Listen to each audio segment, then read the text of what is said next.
Today's video is going to be showing you how to charge your batteries. I'm going to be showing you how to replace your battery terminals. They don't even tighten up all the way, and they just loose, and that can put more strain on your diesel and put more strain on your batteries. I gotta charge these. I'm going to make a video on charging these on a low separately, how to change your terminals and upgrade them, because other shit. And you know, this diesel needs good terminals, because you start in a 7.3, of course you need good batteries, good terminals. Pick these up at at Advance Auto. Got a good deal on them. I picked up 2 sets of these because they don't have one of these in stock. So this would be something you would have to order separate, probably online. Maybe you can find another place that has them. You got to use crimpers on them usually. I've seen some that you can actually bolt down here just like those, but have 2 ends. But all this is still tight, and this one tightens up good. So I'll probably leave this one for now and change it later. So now that that one's off, let's move to another one and take another. This is the hot. I don't know if you can tell, this one probably loose too. No, this one actually tightened up. So let's go ahead and remove this. Thought it was 7/16. Nope, I got the 1/2 inch, so let's go ahead and loosen them. So that's got them all off. So let's go ahead and take these off. These was 7/16 up here, and they were done loose actually. They wasn't even tight on this, so I could pull these off no problem. This is a new terminal. They are color coded. These are nice to have. And in case you didn't know, the prongs for a negative versus a hot is different sizes. So you can, if you get regular ones mixed up, you know, see how loose that is? See how much tighter it is on the hot? They different sizes. So if you get some that ain't color coded, you need to watch out for that, because that's usually what people do. They put them on the wrong ones, they over tighten, they mess up. So you need to loosen these 2 nuts here to get your wire in. As you can see, I got everything lined up. Now we're going to tighten these up a little at a time, both sides. You can use a ratchet if you want to, but I'm just using a wrench on these bolts and have more control over it.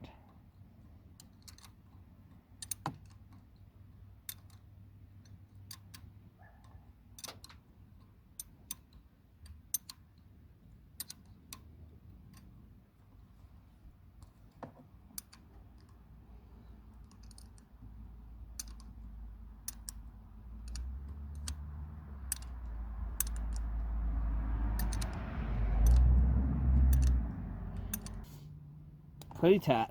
You just want them snugged up, and as you can see, the cable will not go nowhere. It looks real nice. We're going to set this to the side because we don't want to hook none of them up. We can go ahead and remove this side now, and as you can see, the wires is pretty bad shape. It removes the same way as the other one. That is, and the wire wasn't connected to nothing, so that's okay, don't need it. This battery cable will go on the same way as we did the negative, so you pretty much don't need to watch me do it. So we got a brass wire brush, and you want to just scrape your terminals with it. You can use baking soda and stuff, but you know, usually just a wire brush does great. As you can pretty much tell, this is about got this all clean.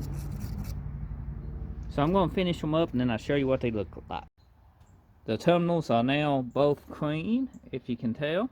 Got my cables off to my charger, because I'm going to low charge these separately up, since, you know, it's good maintenance to do your diesel's batteries like that once ever so often. So go ahead and hook your positive. Boom. And you can hook your negative. Boom. Just like so. Now I got kind of an old school fancy charger. Works great. Here's my old school fancy charger. As you can tell, this battery is kind of weak. We had almost 11 volts. on it on this charger. So I'm gonna turn this over to hold because it's got a timer on it. It's that fancy.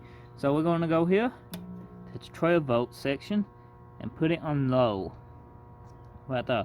So we want this battery charger to charge us up low, on low.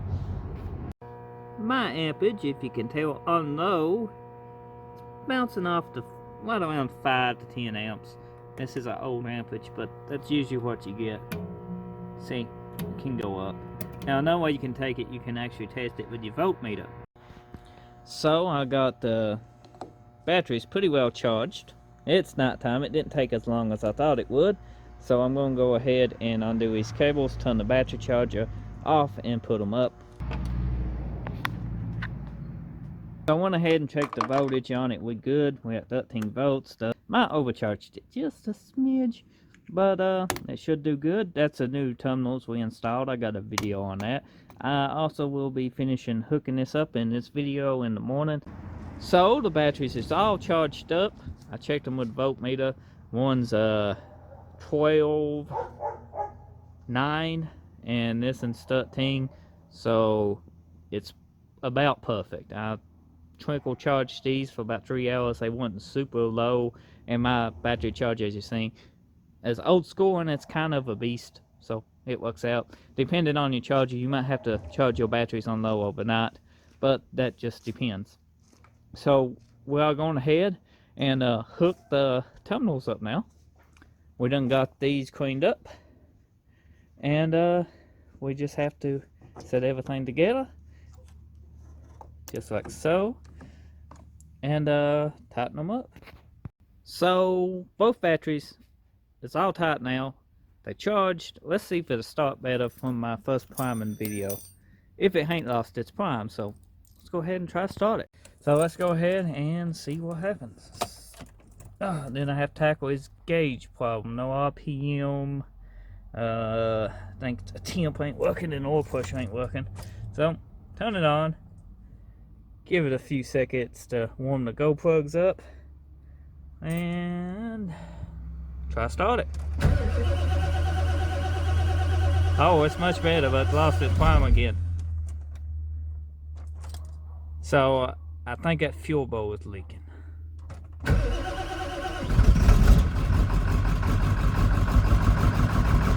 Paints over so much better with a full charge battery though.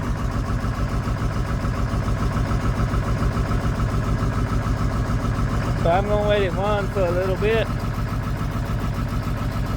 And yeah. So the battery charge on low helped extremely well. So did the new battery terminals. So yeah, I gotta address a fuel leak in the back. Added to the stuff that needs fixed list on this Power Stroke. Well, it gives more people more helpful how-to videos, I guess, and makes us a better truck. So if you enjoyed this video, drop me a like, leave me a comment. It also helps if you do that, so other people can find this video and may find it helpful too, because YouTube suggests more videos with more likes and more comments. So, you know, you're not only helping by leaving a like, you helping somebody else. Don't forget to show your support for my channel by smashing that subscribe button. I appreciate it if you do, and I'll see you on the next video. Thank you for watching.